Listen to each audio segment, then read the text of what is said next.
Ang bayong tradisyonal na gamit pang merkado sa atong mga katigulangan kaniadto sa wala pa na uso ang mga plastic bags. Kung sa nilabay na panahon ang paggamit og bayong nawala sa uso karon hinay na ning mibalik og mi level up pa. Dili lang kini pang merkado kundi fashion na po. Sa Sumilaw Bukidnon Rural Improvement Club mihimo og inisyatibong gamang lokal nga nakahatag og dugang panginabuhi sa mga kapares sa atong mag-uuma. Unsay naabtan sa ilang bayong karong panahona. Let us watch this. Sa atong produktong Bisaya Gyud, atong ipakita ang gamang lokal sa Rural Improvement Club. Ang kagamhanan lokal sa Sumilaw, kauban ang Rural Improvement Club, mihimo og inisyatiba alang sa panginabuhian sa ilang mga kababayenan. Po si Kathleen Aliga Jeronimo, Municipal RIC Coordinator sa Sumilaw. RIC means Rural Improvement Club. Kanang RIC, ang member ani ang mga asawa sa farmer nga among gina-providean o ginatabangan namo sila nga na sila'y livelihood.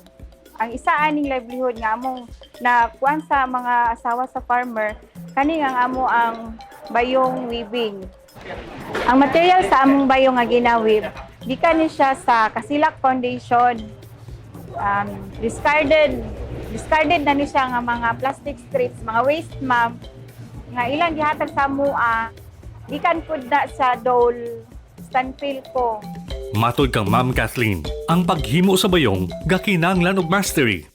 From cutting to weaving, mahimo na siya ang depende sa klase, sa size. Depende sa size, kung large siya, mga 3 hours. Kung plain, rapod yun na siya nga bayong. Pero kung magbutang na og mga design, kuha na din siya kanang mabtan mga 5 hours. Ang mga membro sa RIC, partikular sa kalidad sa ilang produkto. Kaning bayong mamgi, pag first anak kay ila pa man yun nang mag-selection sa strap kay dapat sa before pa sila maghimo sa bayong, pilion na nila ang kaning mga quality na daan nga mga strap. Before sila mag-weave, ila na nang gipili nga kinsa ang katong mga gwapa nga mga strap mao ra ilahang gamiton. Ug aron mas daghan pang kapilian ang mga mopalit, ang membro sa RIC nag-innovate. Sa una, simple pa kayo ang mga bayong hantod sa pagkakaron. So sige sila og kanang pangita og kanang mga design. So weekly gahatag sila og new design, mga new color combination. Bago ang ilang makit-an sa amo ang baligya. Sa inanay nila ng mga pag-promote sa ilang kalidad na produkto, layo na og naabtan sa ilang mga bayong. Sa amo ang tourism officer si Mambing Vilio, siya ang ga-market sa amo ang bayong. Mga order na nagikan sa lain-lain nga mga like sa Cagayan de Oro, Balay-Balay, o ang uban pa gid moabot pa na siya o kanang Camiguin, Iloilo. Tungod pod na siya sa pag-market sa amo ang tourism officer. Niabot na pod ang uban ani sa kuan like sa USA. Kay na may mga kapamilya nga mag-order diri tapos sila na ang padala dito sa ilang kapamilya pod sa abroad. Ang bayong, dili lang ang weavers ang nakabenepisyo.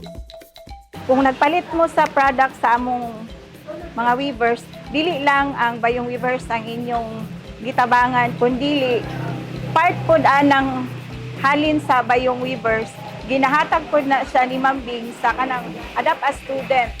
Alang sa mga gustong mag-order, Pwede pod mo makapalit na mga on-hand, na mga display nga available diri sa Sumilaw Tourism and Pasalubong Center. Pwede pod mo dito sa Sumilaw Public Market. Katong wala pa nakapalit, pagpalit na mo, pwede pod mo mag-order through online sa RIC Sumilaw Bayong. O kung gusto pod mo og order, magpa-customize sa inyong bayong, pwede ninyo itawag sa cellphone number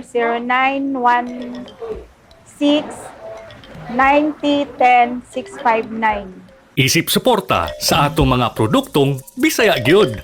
Please support recycled materials and please support local. Bisaya Gyud. Bisaya Gyud. Bisaya